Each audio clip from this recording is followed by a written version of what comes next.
یعنی نکالنا کہا ہے، یعنی عیسیٰ علیہ السلام صرف ان کو واپس دنیا میں لا سکتے تھے اور ان کو ہی دنیا میں لا رہے تھے جو پہلے سے موجود تھے اور مر چکے تھے۔ بات یہ ہے کہ ہمارے لیے اور عیسیٰ علیہ السلام کے لیے یہ عمل زندہ کرنا ہی لگتا ہے، لیکن اللہ کا بیان زیادہ حقیقت کے قریب ہے۔ یہ اصل میں اختصار سے ان کو برزخ سے دنیا میں نکالنا ہے، نہ کہ اصلی زندگی دینا، کیونکہ اگر عیسیٰ علیہ السلام واقعی محیی زندہ کرنے والے ہوتے جیسے اللہ ہے تو وہ ان لوگوں کو بھی لا سکتے تھے جو ابھی پیدا بھی نہیں ہوئے تھے، جیسے اللہ فرماتا ہے کنات امواتن فاحیاکم، تم پہلے مرے ہوئے تھے یا لا موجود تھے تو اللہ نے تمہیں پیدا کیا۔ اور اسی لیے اللہ کا لفظ تخرج بہت ہی پریسائز ہے، اور یہ بالکل اس طرح ہے جیسے کسی کو ایک کمرے سے دوسرے کمرے میں لے جانا۔ وہ زندہ کرنا نہیں ہے، صرف نکالنا ہے۔ اور یہاں سے آپ دیکھ سکتے ہو کہ انسان کا بیان چاہے جتنا ہی اونچا کیوں نہ لگے، اللہ کا بیان زیادہ صحیح، زیادہ گہرا اور زیادہ حقیقت کو پورا اظہار کرتا ہے۔ اور ہمارے سورہ آل عمران کی پوری مسٹری کو جاننے کے لیے ہمیں یہ ساری چیزیں ڈیٹیل میں جاننی کافی زیادہ ضروری ہیں۔ تو ہم آگے بڑھتے ہیں۔ عیسیٰ علیہ السلام نے کہا وَأُبْرِئُ الْأَكْمَحَ وَأَبْرَصَ وَأُحْيِي الْمَوْتَ بِإِذْنِ اللَّهِ۔ اور اثر السعد میں انسان کے لیے موقع ہے کہ اکمہ اور ابراس کو شفا مل سکے اور انسان کی عمر بڑھ سکے اور اس کا وقت دوبارہ اسے مل سکے جو اس سے چھوٹ چکا ہے۔ اور اب سوال یہ پیدا ہوتا ہے کہ اکمہ اور ابراس کا اصل فرق کیا ہے اور کیوں شفا کی صرف یہ دو مثالیں ہی دی گئی ہیں؟ روایتی تفصیل یہ کہتی ہے کہ اکمہ مطلب جنم سے اندھا، اور ابراس کا مطلب ہے جس کو جلد کی بیماری ہو یعنی کوڑ ہو۔ لیکن یہ سمجھ کافی کسار ہے اور سوچنے والی بات ہے کہ کیا عیسیٰ علیہ السلام صرف دو ہی ڈیزیز ٹھیک کر سکتے تھے جبکہ ان کے پاس روح القدوس کی طاقت تھی جو مردوں کو بھی زندہ کر سکتی تھی؟ چلیے ڈیٹیل میں سمجھتے ہیں۔ تو اقمہ اصل میں ایک کیٹیگری ہے، وہ بیماریاں جو ایسنس یا اصل سٹرکچر کو خراب کر دیتی ہیں، جیسے کہ کوئی گلینڈ کا خراب ہو جانا، جیسے پینکریاس کا انسولین بنانا بند کر دینا، کڈنی فیل ہو جانا، لیور کا کام کرنا رک جانا۔ یعنی اقمہ وہ ڈیزیزز ہیں جو کسی آرگن یا سسٹم کی اصل بنیاد کو بگاڑ دیتی ہیں۔ یہ کرونک اور انکیوریبل ڈیزیزز ہوتی ہیں، ان کی کوئی علاج نہیں ہوتی، جیسے کہ ڈائبٹیز میں بھی ہوتا ہے کیونکہ پینکریاس کی فنکشن ختم ہو جاتی ہے۔ اور ابراس ایک دوسری ٹائپ کی کرونک ڈیزیز ہے۔ تو میرے نزدیک قرآن نے اقمہ اور ابراس کا ذکر دو مثالوں کی طرح کیا ہے، لیکن یہ اصل میں کرونک اور مشکل ڈیزیزز کی دو کیٹیگریز ہیں، اور ان کے ذریعے قرآن ایک پورا ہیلنگ سکوپ کا اشارہ کر رہا ہے۔ تو اقمہ وہ ہوتا ہے جس کا حصہ یا آرگن بالکل واپس کام نہیں کر سکتا، جیسے کہ وہ حصہ مر گیا ہو، ایک قسم کا پارشل ڈیتھ یا خرابی جو واپس ٹھیک نہیں ہو سکتی، جیسے کسی آرگن کا کام کرنا رک جانا۔ اور یہ اصل میں کرونک یا لائف ٹائم ڈیزیز کی ایک کیٹیگری ہے جس میں ایک ڈیزیز کی علاج کرو تو دوسری خراب ہو جاتی ہے، اور آدمی ایک سلسلے سے گزر رہا ہوتا ہے، یہ ٹھیک کرو تو وہ خراب، اور اس کو ٹھیک کرو تو کچھ اور بگڑ جائے۔ یہ ہوتا ہے اقمہ، ایک interconnected chain of chronic illness جو پوری زندگی انسان کے ساتھ رہتی ہے اور وہی اسے قبر تک لے جاتی ہے۔ اور ابراس عام لوگوں کے لیے ایک اسکن ڈیزیز لگ سکتا ہے، لیکن اصل میں یہ نیورولوجیکل مسئلہ ہے، اتنا سمپل نہیں ہے۔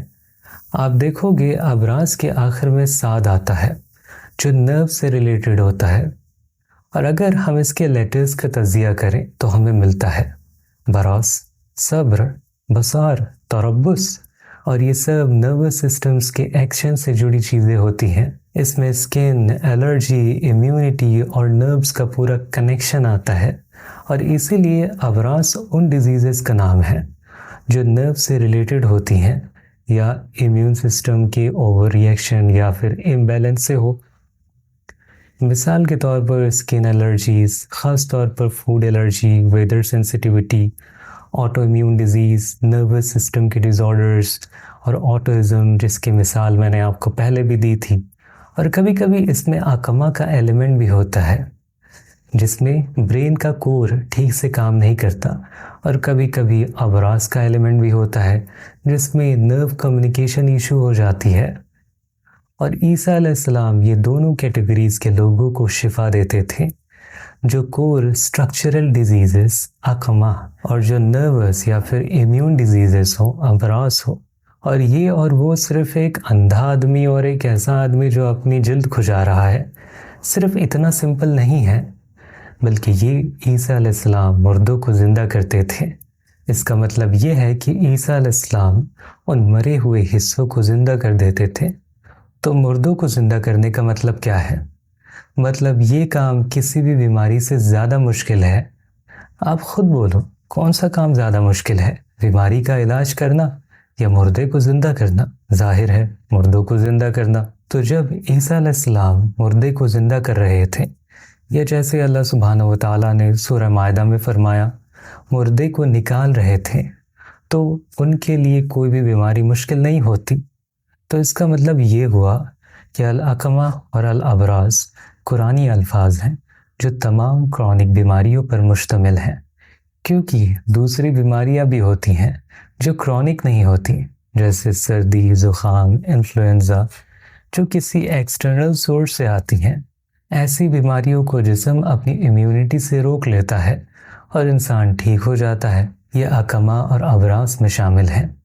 جو بیماریاں جسم کے اندر کی بنیادی فنکشن سے آتی ہیں، جیسے کہ کوئی گودا گلینڈ جو ہارمون بنانا بند کر دے، یا ایسے ہارمون بنا دے جو جسم میں ہر وقت ٹینشن پیدا کرے، جس سے آدمی ہمیشہ سٹریس میں رہے، یا دماغ خود مسئلے میں ہو، یا نروس سسٹم کا مسئلہ ہو جائے۔ یہ دو باریک اندرونی بیماریاں ہوتی ہیں جن کو اللہ نے سورہ آل عمران میں الاکما اور الابراز کہا ہے۔ ان آیتوں کی تفصیلی فہم ہمیں یہ سکھاتی ہے کہ بِإِذْنِ اللہ ہی اصل طاقت ہے ہر قدم پر، ہر شفا پر اور ہر احیاء پر، اخراج پر۔ سورہ آل عمران کا پیغام تعمیر، عمران اور شفا کے ذریعے سے ہماری روحانی بیٹری کو مستقل ریچارج کرتی ہے۔ تو عیسیٰ علیہ السلام ان تمام کرونک بیماریوں کو ٹھیک کرتے تھے جن کا علاج طب کے پاس نہیں ہوتا۔ اسپیشلی امیونٹی کی بیماریاں، گلینڈ کا ہارمون بنانا بند کر دینا، اور نروز، برین کے مسائل۔ مطلب اگر اس وقت آٹوزم بھی ہوتا تو عیسیٰ علیہ السلام اسے بھی ٹھیک کر دیتے۔ تو آپ سوچیں سورہ آل عمران آپ کے بچوں کی صحت پر کیا اثر ڈال سکتی ہے اگر انہیں کرونک امیونٹی یا پھر نروس سسٹم کی بیماری ہو۔ اور جب اللہ فرماتا ہے وَمَن نُعَمِّرْهُ، اور جسے ہم لمبی عمر دیتے ہیں، تو اس کا مطلب ہوتا ہے وہ گودا جو گلینڈ جو مرنے کے قریب ہو، اسے دوبارہ چارج کرنا، اسے چینج کر دینا۔ اور آپ کا جسم صحت مند ہے، آپ ابھی نہیں مرے، لیکن ایک گلینڈ مر رہی ہے جو ہارمون یا انزائم بناتی ہے، اور اس کی موت آپ کو کرونک بیماری دے رہی ہے۔ اور سورہ آل عمران اس گلینڈ کو پکڑ کے دوبارہ تعمیر کر دیتی ہے، چینج کر دیتی ہے اور کام پر دوبارہ لگا دیتی ہے۔ اور سورہ بقرہ جسم کو پورا ایک الیکٹریکل شاک دے کر زندگی دے دیتی ہے، لیکن آل عمران آپ کی بیٹریز کو دوبارہ چینج کرتی ہے۔ اور آپ اس پر بھی غور کریں کہ یہ جو انٹرنل ریپیئر کا کانسیپٹ ہے جو جسم کے اندر کے سسٹم کو ٹھیک کرتا ہے، یہ قرآن میں صرف سورہ آل عمران اور سورہ مائدہ میں ہی آیا ہے، اور اسی میں صرف شفا کے طور پر آیا ہے۔ ابراء یعنی ہیلنگ، اور احیاء برنگنگ ٹو لائف کے حوالے سے آیا ہے۔ اور آپ اس کو اس طرح سے سمجھ سکتے ہو کہ سورہ آل عمران کا تعلق عمر لمبا کرنے اور صحت بڑھانے سے ہے۔ جو بھی بندہ چاہتا ہے کہ اس کی عمر بڑھے، اسپریچول عمر جیسے اثر، تو وہ اس سورہ کو ریگولرلی پڑھتا رہے۔ اس سورہ میں ایسی شفا ہے جو انسان سوچ بھی نہیں سکتا، اسپیشلی کرونک پرابلمز کے لیے۔ سورہ بقرہ کا کام الیکٹرک شاک کی طرح ہے جو شیاطین، جن اور شہر کو نکال دیتی ہے گھر سے یا جسم سے، اور گھر کو اور جسم کو اسپریچول طور پر صاف کر دیتی ہے۔ اور آل عمران کا کام گھر کو دوبارہ ریپیئر اور ریچارج کرنا ہے، مطلب جسم اور روح کو اندر سے تعمیر کرنا ہے۔ اور اس کے علاوہ ایک اور بات یہ ہے کہ عیسیٰ علیہ السلام کا جو رول ہے وہ عصر و سعد سے جڑا ہوا ہے۔ عیسیٰ علیہ السلام کا زمانہ سعد کا دور تھا جو تقریباً 33 سال رہا، اور ہم ابھی پھر سے عصر السعد میں ہی رہ رہے ہیں، جس کے بعد عصر القاف آئے گا جو حق اور عذاب کا دور ہوگا۔ اور سعد کا دور اصل میں ریپیئر اور ریسٹوریشن کا دور ہوتا ہے۔ جو کچھ بھی پہلے 75 سال میں بگڑ گیا اس کی اصلاح ہوتی ہے، یعنی ہیلتھ، فوڈ، اکنامی اور انوائرمنٹ۔ اور عیسیٰ علیہ السلام اپنے زمانے میں جب رومن آکوپیشن تھی تب لوگوں کی صحت بگڑ چکی تھی، غریبی تھی، مالی فساد تھی، اور انوائرمنٹ خراب ہو چکی تھی، اور جانوروں کا قتل اور پولیوشن تھا، اور ان کا کام تھا اصلاح کا سمبل بننا، جسم، روح، سوسائٹی اور انوائرمنٹ سب کو ریپیئر کرنا۔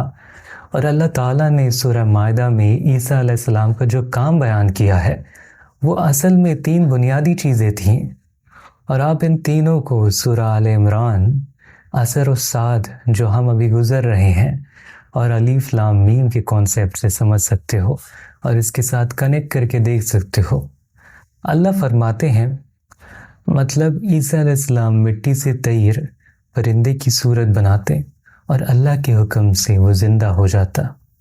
اور آپ یہ دھیان میں رکھیں کہ یہ صرف کبوتر یا چڑیا بنانا نہیں تھا، بلکہ یہ انوائرمنٹ ریپیئر کا کام تھا، کیونکہ پرندے ایکولوجی کو بیلنس کرتے ہیں، پولیوشن کم کرتے ہیں، اور زمین کو دوبارہ صحت مند بنا دیتے ہیں۔ اور یہ اس وقت ضروری تھا کیونکہ رومن دور میں انوائرمنٹ خراب ہو چکی تھی۔ اور دوسرا کام ابری الاکماہ و ابراسا و احی الموت باذن اللہ۔ عیسیٰ علیہ السلام ہیلتھ اور ڈیزیزز میں کام کرتے تھے، chronic illness, immune system issues, اور عمر لمبا کرنا، سمبولکلی مردوں کو زندہ کرنا۔ اور یہ عصر السعد کا ہیلتھ ریپیئر فیز ہے۔ اور تیسرا کام وَأُنَبِّئُكُم بِمَا تَقُولُونَ وَمَا تَدَخِّرُونَ فِي بُيُوتِكُم، یعنی اکنامک اور لائف سٹائل گائیڈنس، لوگوں کو بتانا کہ وہ کیا کھاتے ہیں اور کیا اسٹور کرتے ہیں تاکہ غذا، مال اور ریسورسز کا بہترین مینجمنٹ ہو سکے۔ یہ اکنامک اور لیولیہوڈ ریفارم کا سمبل ہے۔ اور سورہ آل عمران ان تینوں کام کو ایک ساتھ دیتی ہے، ایک ساتھ بیان کرتی ہے۔ اور انوائرمنٹ ریپیئر، طیر یا پرندوں کا creation, health and life extension, لمبی زندگی، ہیلنگ اور ریوائیونگ، اکنامک یا لیولیہوڈ ریفارم، فوڈ اور اسٹوریج گائیڈنس۔ اور آپ اس امپورٹنٹ بات پر بھی غور کریں کہ اگر شہد کی مکھیاں غائب ہو جائیں، اور کیا مکھی پرندوں میں شامل ہیں یا جانوروں میں شامل ہیں؟ بے شک پرندوں میں، کیونکہ وہ اپنے پروں سے اڑتی ہیں۔ تو شہد کی مکھیاں پرندوں کی قسم سے ہیں، اور جو چیٹیاں ہیں وہ جانوروں کی قسم میں آتی ہیں۔ تو اب سوچو، اگر شہد کی مکھیاں غائب ہو جائیں تو درختوں، جنگلات اور پودوں کا کیا ہوگا؟ ماحول کا نظام بگڑ جائے گا۔ اس کا مطلب ہے کہ ماحول کی بہتری، درختوں کا پولینیشن، زمین اور سمندر اور ہوا کا اصلاح، یہ سب جانوروں سے نہیں بلکہ پرندوں سے ہوتا ہے۔ اور حضرت عیسیٰ علیہ السلام کبھی صرف کبوتر یا چھوٹی پرندے نہیں بناتے تھے، وہ اللہ کے حکم سے ہر قسم کے پرندے بناتے تھے، شہد کی مکھی تک کو بھی وہ بناتے تھے، چھوٹی پرندے، باز اور تمام پرندے تک۔ تو اب سوال یہ ہے کہ کیوں پرندوں پر اتنا زیادہ زور دیا گیا ہے؟ کیونکہ پرندے ماحول کی بربادی کو دوبارہ ٹھیک کر سکتے ہیں، زمین کو دوبارہ آباد کرتے ہیں، اور انوائرمنٹ کو بہتر بنا دیتے ہیں۔ جیسے سورہ الروم میں آتا ہے، زمین اور سمندر میں فساد پھیل گئی ہے، اور اس وقت کے لیے یہ رومن والوں کی وجہ سے ہوا تھا، اور آج یوروپ اور امریکہ اور ان کی وجہ سے ہیلتھ اور بہت سارے ایشوز ہو رہے ہیں، اور انہوں نے زمین اور سمندر کو، دونوں کو ہی بگاڑ دیا ہے۔ اور جب عیسیٰ علیہ السلام کا زمانہ آئے گا تو وہ اس کو ٹھیک کریں گے پرندوں کے ذریعے سے، ماحول کا اصلاح کر کے، اور یہ ان کا پہلا کام ہوگا۔ قرآن کے لفظوں میں، میں مٹی سے پرندے کی شکل بناتا ہوں اور اس میں پھونک مارتا ہوں تو وہ اللہ کے حکم سے زندہ پرندہ بن جاتا ہے۔ تو پہلا کام ماحول کا اور کلائمیٹ کا اصلاح مختلف قسم کے پرندوں کے ذریعے، اور دوسرا کام اندھوں اور کوڑ والوں کو شفا دینا اور مردوں کو زندہ کرنا، جس سے لوگوں کی عمر لمبی ہو جائے گی، یعنی شفا اور صحت، عمر کا اضافہ ہوگا۔ اور یہ سورہ آل عمران سے بھی جڑا ہوا ہے، کیونکہ حضرت عیسیٰ علیہ السلام آل عمران کا جواہر ہیں۔ تو جو بھی شخص سورہ آل عمران پڑھتا ہے اور اس پر عمل کرتا ہے، اسے ان 3 چیزوں میں سے حصہ ملتا ہے جو اللہ نے عیسیٰ علیہ السلام کو دیا تھا: ماحول کا اصلاح پرندوں کے ذریعے، اور اندھوں اور کوڑ والوں کو شفا۔ اور یہ اصل میں اللہ تعالیٰ کی طرف سے ایک بشارت ہے کہ کوئی بیماری چاہے کتنی بھی مشکل کیوں نہ ہو، اس کا شفا ضرور ہوتا ہے، اتنا کہ مردہ بھی دوبارہ زندہ ہو سکتا ہے۔ اور تیسرا کام جو عیسیٰ علیہ السلام کریں گے اور جو بہت ہی زیادہ اہم ہے، یعنی وہ لوگوں کو صحیح غذا، صحیح جڑی بوٹیاں اور وہ کھانے کا علم دیں گے جو صحت، شفا اور علاج کا ذریعہ ہیں۔ یہ سب سے بڑا اور سب سے پہلا علم ہوگا خوراک، غذا اور تداوی بالغذا، یعنی علاج غذا کے ذریعے سے۔ حضرت عیسیٰ علیہ السلام صرف بیماری دور کر کے نہیں چھوڑیں گے ہمیں، بلکہ یہ بھی بتائیں گے کہ صحت برقرار رکھنے کے لیے آگے کیا کرنا چاہیے۔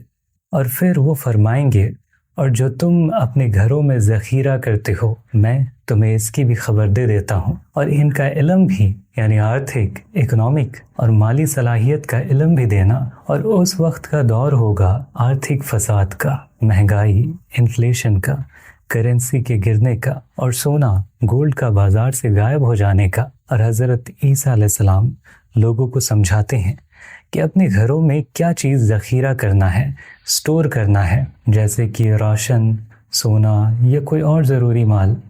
اور وہ لوگوں کو آنے والے 2 سال کا فورکاسٹ دیتے ہیں کہ کس سال کون سی چیز کم ہو جائے گی، تاکہ لوگ اس چیز کو پہلے سے ہی گھر میں رکھ لیں، اور 2 سال بعد کوئی اور چیز کم ہوگی تو اس وقت اس کا ذخیرہ کر لیں۔ یہ اصل میں اکنامی کا علم ہوگا، مہنگائی کا مقالبہ، ذخیرے کا انتظام اور آرتھک فساد سے بچاؤ۔ تو عیسیٰ علیہ السلام صرف طب یعنی میڈیسن میں نہیں، بلکہ اکنامی، انفلیشن کنٹرول اور انوائرمنٹ کی اصلاح میں بھی اہم کردار نبھائیں گے۔ تو عیسیٰ علیہ السلام اصل میں عمران ہیں، زمین کو دوبارہ زندہ کرنے والے، آباد کرنے والے، اور اس کے فساد کے بعد اس کا نظام ٹھیک کرنے والے، Jawahar Imran, construction and prosperity کا مرکز۔ اور اسی لیے قرآن میں ان کا ذکر مریم کے بعد پھر زکریا اور یحییٰ علیہ السلام کے ساتھ آتا ہے۔